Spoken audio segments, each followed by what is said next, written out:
So, hello there fellow zombie slayers, my name is Stanley557, and today we're going to be looking at all of the brand new mod upgrades, skill upgrades, weapon upgrades, everything that you can do with the Ethereum crystals in Cold War. So, right now, Call of Duty put out a quick little blog post saying, hey guys, here's what they're going to do, and here's all the new stuff that they can do, and a lot of it is pretty...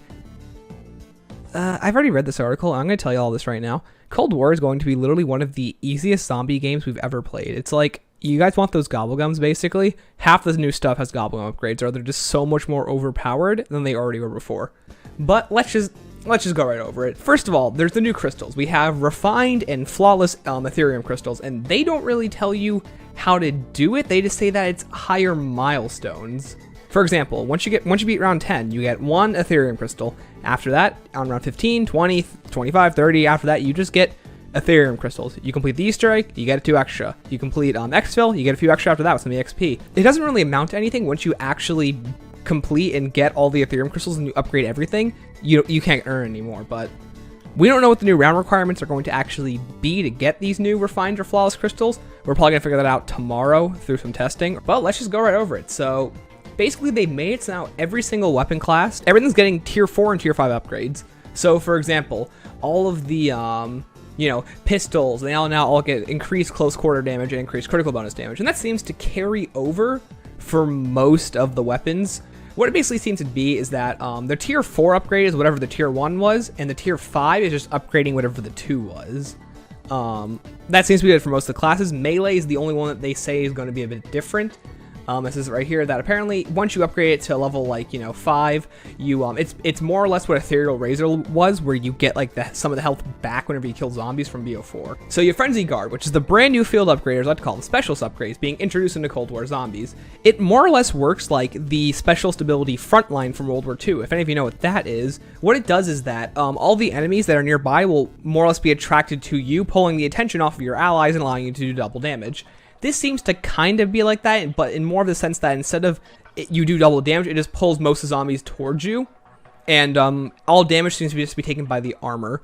They don't really say what happens when you run out of armor, but I guess it's implied that if you run out of armor in that time frame, the zombies stop chasing you. But the tier 1 upgrade is just like a mod from World War II. You pop it off and you get all of your armor back. Next level is that, every enemy kill gives you 10% more armor back. Tier 3 is going to go in really good conjunction with the new weapon mod, Shattered Blast. It causes all of your ammo to explode on random occasions. Force increased to 15 seconds. And then tier 5 is that all normal enemies are slowed to their basic speeds. This basically becomes Undead Man Walking from BO3. Next up was Frost Blast. With tier 4, you get to carry 3 charges, and for some reason they decided that past that, tier 5 is that normal enemies are frozen for 5 seconds and then insta-killed when damaged. It's really hard to read because of the lighting of the actual field upgrade canisters themselves. I don't really know what the decision was on that. I really feel like Frost Blast should have just been a carbon copy of Winter's Wail or Widow's Wine from BO4 and BO3. And I think that this weapon mod, or not weapon mod, this field upgrade would be used so much more. It's such a missed opportunity. I would use this all the time in Easter egg runs, but Aether Shroud is just the way superior one. Frost Blast and Energy Mine, they don't have any utility right now. One is just you get to kill more zombies, and the other one is you freeze them and then you kill. The utility of Healing Aura, the usefulness of Aether Shroud, and the power of Ring of Fire. Frost Blast and Energy Mine don't really bring anything to the table, and I think that the tier 4 and 5 upgrades were a good chance to fix that, but it seems to be that they're still going to go with not making them that useful. Energy Mine. Enemies damaged by the mine have their armor destroyed, which... does that do anything? Because armored enemies are just going to die anyways. This should do enough damage. If it doesn't kill armored enemies, what's the point of that?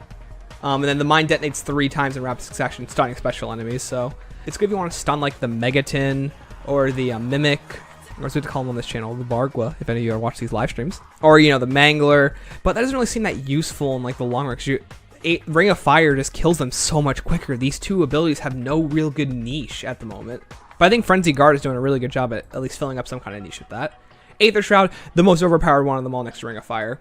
Now it's even better, where you increase your movement speed when you're shrouded, so you're going to run even faster, which is going to be really good for speed runs. And then tier 5 is going to be, you get 2 charges, as if 1 wasn't overpowered enough. 2 dose. Then there's Healing Aura, which is now going to be even better than before. So basically, Tier 4 seems to be a lot like a near-death experience, and that's sort of right, where if you use his ability, your allies get to keep all their perks. And finally, Tier 5 lets us to that once you revive an ally, the beam will persist, so it heals them while they're getting back off their feet, which is actually a really good idea. And then there's Ring of Fire. The burning effect, that the little ring around it, the Tier 4 is just going to make it so it insta-kills enemies. But Tier 5 just gives you a longer burn duration, and it seems to be that all players inside... Oh, it says it right here. Yeah, ring duration, burn effect, and insta-kill chance all increase the longer the player is inside the circle. So as if it wasn't more overpowered to stay inside that circle, it just got better. And then we have perks.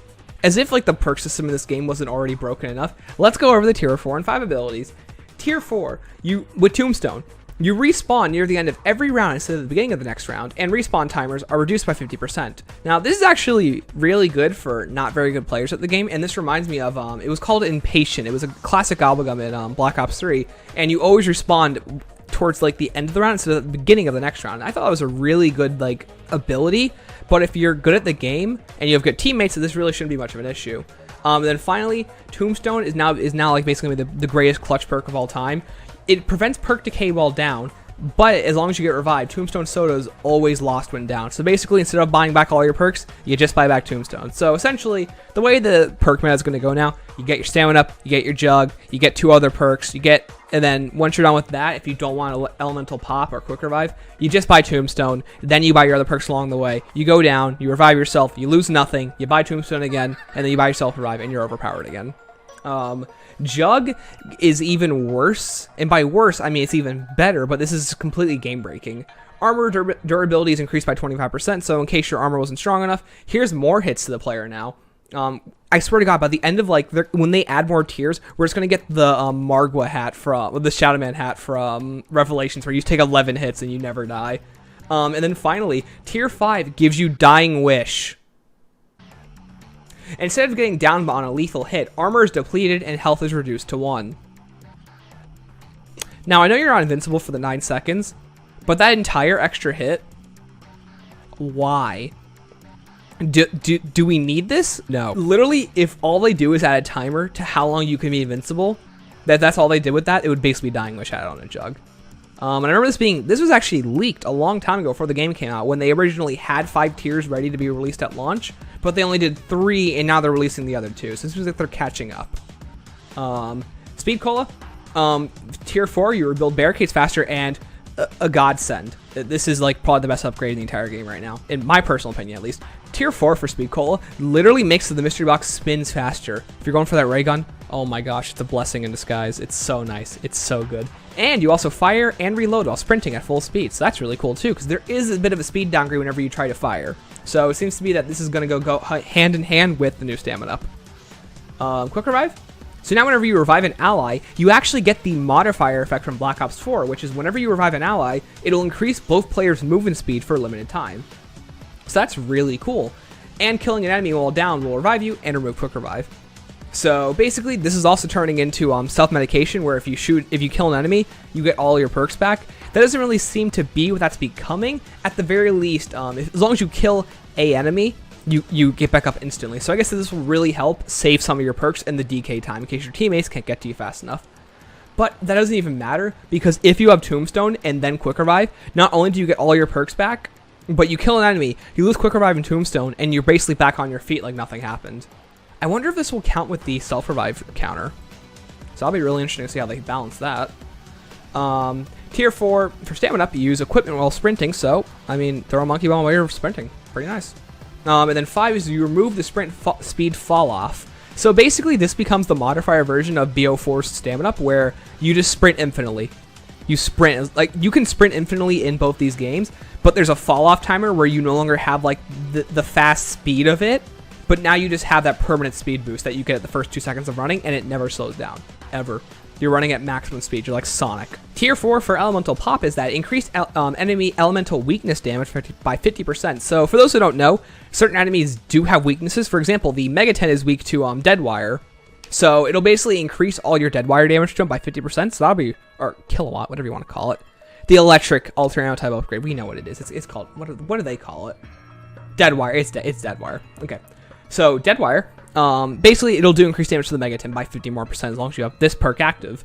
And then number 5 is, for some reason, they gave it the Electric Cherry ability, which is really weird. So I guess Electric Cherry's never coming back ever. Man, they don't like... Whoever at the dev team, they don't like Electric Cherry. Like, they're trying to get rid of all traces of it. Because it was barely in BO4's Electric Burst, and now it's barely here now, but it's not really a good perk, so who cares? Whenever you reload, you create that little discharge around you that stuns enemies, so that's pretty cool. Then we have Deadshot Dagger. It's tier 4 upgrade. It's just increased critical damage by 10%.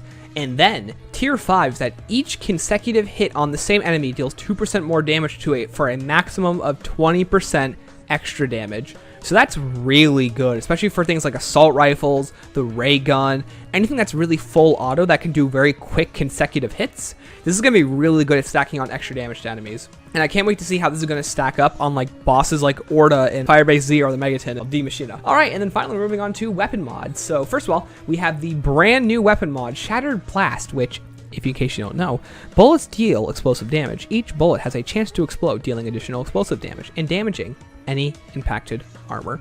So this is going to be really good at dealing with armored enemies with bullet-based weapons that don't do a whole lot of base damage. For those who don't know, the armored enemies in Cold War, just like the same way that our armor mitigates zombie damage, zombie armor with armored zombies that spawn in on round 20 on D Machina and round 10 on Firebase Z, they also absorb some of the damage. So basically this will help you in breaking through armor with, like, you know, any assault rifle or LMG. The tier 1 upgrade is that the explosion also deals damage to nearby zombies. Tier 2 is that all normal enemy armor is damaged by the explosion is destroyed. 3, normal enemies will be damaged by explosion or knocked down. 4, the explosive size is doubled. And 5, on explosion, 3 additional staggered explosions occur in close proximity. So essentially, this is really good at crowd control, where if you shoot out enough enemies and it pops off, you'll be able to affect all the enemy armor in the area. So that'll be really good at stacking that on with Elemental Pop. Then we have Napalm Burst. So the tier 4 upgrade for all of these is that special enemy can become X. So for example, with Cryo Freeze, special enemies can be slowed. Dead Wire, special enemies can be stunned. That's pretty good. Napalm Burst, special enemies can be burned. And finally with Brain Rot, this is the one that I want to see. Special enemies can be turned. How does that work? If I fire at the Mimic or the Bargwa, does he get turned? Because I really want to know that. Now, they don't say mini bosses, because that's what the Megaton is. But I think that these effects more apply to enemies like the Mimic and the Mangler. And because they're a different tier of enemy, like they're lower down than the Megaton. Because the Megaton's a mini boss, these are special enemies. So I wonder if they count. Or I wonder if this only goes down to a lower tier where like dogs. Because like, you know, oh, only the Plague Hounds and Hellhounds can be poisoned or turned. But we can already turn the Plague Hounds. So I wonder if this does apply to the Mimic and the Mangler. Blast Furnace, or Napalm Burst. When a burn enemy is killed, the enemy explodes, spreading the burn effect to 5 nearby enemies for a 30-second cooldown.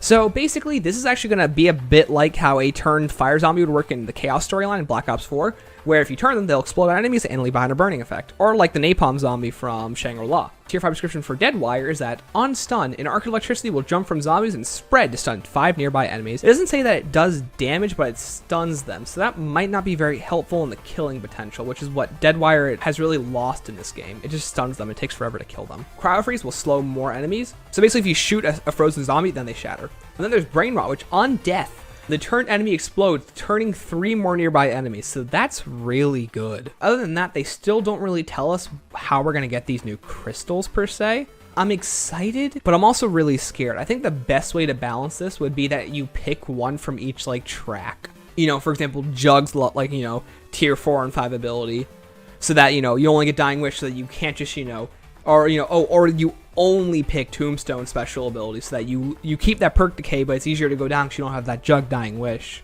Or you only get quick revive for a full like support set, so that if you revive your enemies, you revive your teammates a lot, you get that increased movement speed, but only that one perk. You don't get Dying Wish or anything like that. And, you know, Speed Cold, you only get the faster mystery box spins and fire and reloading faster. Because then, just like the modifiers from BO4, that would be a really, really good way to balance that, is that you could only pick one. That's it. Same thing with the field upgrades, because, you know, you can switch field upgrades in mid-game, but the ability to only hold one of these would be really good. Because I think that hopefully, like, these crystals aren't easy to obtain, because when we were able to obtain the raw Ethereum crystals, I remember upgrading everything on literally day 1. So I don't know how this is going to get balanced. We're going to figure all this out tomorrow.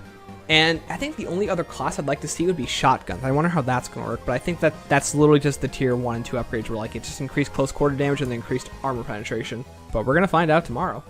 Melee, really good to get health back. So that would be really good at being a bit more risky when knifing, because I think that's something that, honestly, Ethereal Razor would have been great in this game. So I think it'll be really cool they're adding some of those abilities back into the weapon class. This is a good way to save on perk slots. It's a good way to save on like abilities. Especially, oh my god, the perk slots are great. Like, there's Time Slip right there. That was Time Slip's like best feature. That's what everyone really liked, was that your box was faster. And because field upgrades charge 20% faster with Speed Cola, this is basically Time Slip at this point. Juggernog becomes part of Dying Wish. Tombstone becomes part of Impatient and Aftertaste. Quick Revive becomes a Quick Revive modifier from Black Ops 4.